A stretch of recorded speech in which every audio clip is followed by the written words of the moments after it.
Alright guys, mga kabiyahe Rob, meron tayong reaction video dito sa Davao City. Travel guide to the Eagle Conservation Family in Davao City. At ito ay panoorin po natin, halina't at mag-explore ang conservation facility at breeding ground ng rescued eagle. At sa mga Davaoeños, dito na tayo magbiyahe Rob. At maraming salamat. No other further ado, let's do watch.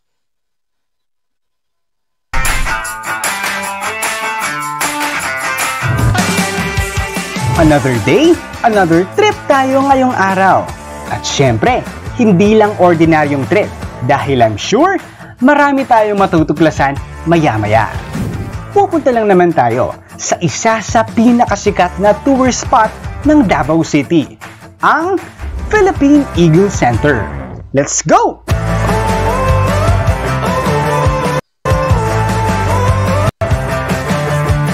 There are two ways to get there.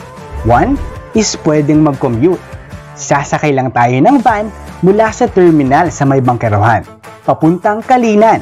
Saka naman sasakay ng tricycle papuntang Water District. Mula dito, pwede nang lakarin papuntang Philippine Eagle Center.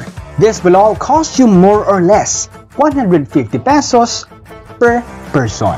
Pangalawa, private na sasakyan para tuloy-tuloy lang ang biyahe.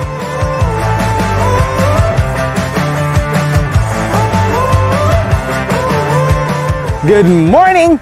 Matapos ang 45 minutes na biyahe from downtown, ay nakarating na tayo dito sa Philippine Eagle Center na nakalocate lamang sa Malagos, Baguio District, Davao City.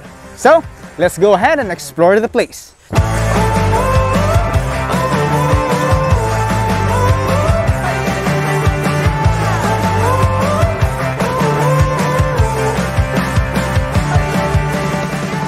Bago tayo tuluyang pumasok sa loob, ay dadaan muna tayo sa isang temperature check at disinfecting. So, good morning po sir, good morning po.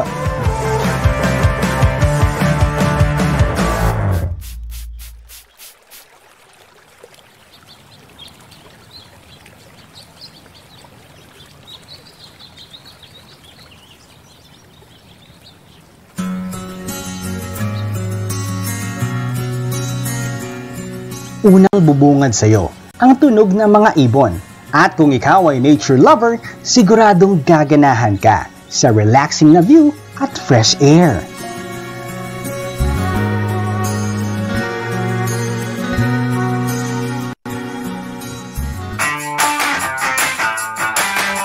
Kung gusto mo naman ng souvenir, ay meron din silang bird merch na Philippine Eagle-inspired na mga products. Ang Philippine Eagle Center ay 35 taon na mula nang maitatag na nagsisilbing conservation facility at breeding ground ng mga rescued or turnover ng mga agila. At ito lang ang facility na gumagawa nito in the world.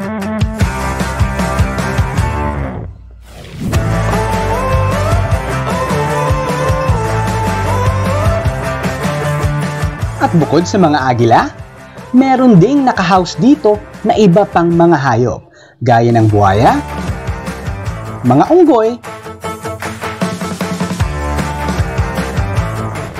nasa 34 Philippine Eagles at iba pang endangered ang kasalukuyang nakahouse sa 8.5 hectare na forest na ito. Unang kita ko pa lang sa agilang ito, di ko mapigilang mamangha dahil sa laki nito sa personal. World's largest eagle dahil sa haba at wingspan nito na umaabot sa 7 feet. Kaunting trivia lang, alam niyo ba na ang Philippine Eagle ay monogamous? Ibig sabihin, isang partner lang sila for the rest of their lives. So, be like the Philippine Eagle, loyal.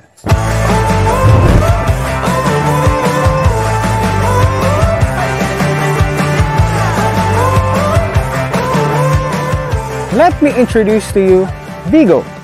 Siya lang naman, ang eagle na naka-imprint sa newly issued 1,000 peso bill.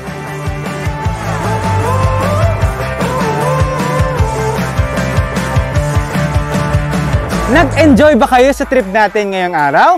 Well, maraming salamat po sa pagsama ninyo sa amin. Napakarami ng ating natutunan at mas naging aware tayo sa kahalagahan ng ating kalikasan. At muli, ito ang trip ko to dito sa Good Morning Kuya! Alright, napanood na po natin ang travel guide dito sa Eagle Conservation Facilities in Davao. Maraming salamat sa inyong lahat and peace.